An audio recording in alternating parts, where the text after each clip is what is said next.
Ukraine और रूस में जिस तरीके से युद्ध छिड़ चुका है और लगातार हमला किया जा रहा है, दोनों तरफ से जवाबी कार्रवाई हो रही है और लगातार एक दूसरे पर हमलावर हैं। कभी रूस आगे है तो कभी यूक्रेन हमलावर है और लगातार इसके बीच भारतीय जो नागरिक हैं वहाँ फंसे हुए हैं, जिसकी चिंता लगातार प्रधानमंत्री कर रहे हैं और इसकी नज़र पूरी तरीके से प्रधानमंत्री बनाए हुए हैं। वहीं इस सवाल पर बिहारियों को भी वहाँ पर फंसे होने की खबरें सामने आ रही है, जिसको लेकर बिहार सरकार के श्रम संसाधन मंत्री जीवेश मिश्रा ने चिंता जताई है और कहा है कि प्रधानमंत्री लगातार इसके लिए चिंतित हैं और इस पर नज़र बनाए हुए हैं। उन्होंने भारतीय दूतावास में सुरक्षित लोगों को पहुंचा दिया गया है, वहां पर तमाम व्यवस्था कर दी गई है।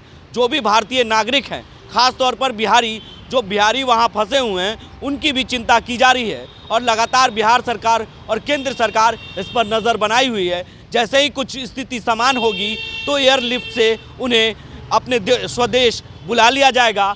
और क्या कुछ कहा है जीवेश मिश्रा ने इस पर यूक्रेन को लेकर और जो युद्ध छिड़ा है उस मामले पर क्या कुछ जानकारियां दे रहे हैं, पहले वो आप सुने। अभी तक कोई सूचना नहीं है, लेकिन यूक्रेन में जितने लोग फंसे हुए हैं, देश के यशस्वी प्रधानमंत्री उनकी चिंता कर रहे हैं और सभी को भारतीय दूतावास बुला लिया गया है और बगल में उनके रहने की सुरक्षित व्यवस्था कर दी गई है।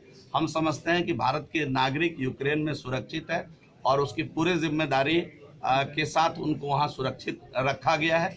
जो ही वातावरण बनेगा हम उनको एयरलिफ्ट करके यहाँ लाएंगे। तो आपने साफ तौर से सुना कि किस तरीके से यूक्रेन में जो युद्ध छिड़ा है उसके वजह से भारतीय नागरिक वहां फंसे हुए हैं, उसकी चिंता प्रधानमंत्री कर रहे हैं और लगातार इसको लेकर नज़र बनाए हुए हैं। जैसे ही स्थिति समान होगी उन्हें अपने स्वदेश बुला लिया जाएगा। तमाम चीज़ों को लेकर नज़र बनाई रखी गई है और केंद्र सरकार और बिहार सरकार जो इस पर पूरी तरीके से नज़र बनाई हुई है।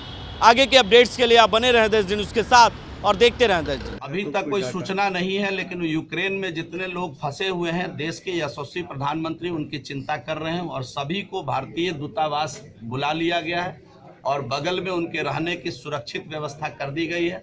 हम समझते हैं कि भारत के नागरिक यूक्रेन में सुरक्षित है और उसकी पूरी जिम्मेदारी के साथ उनको वहाँ सुरक्षित रखा गया है।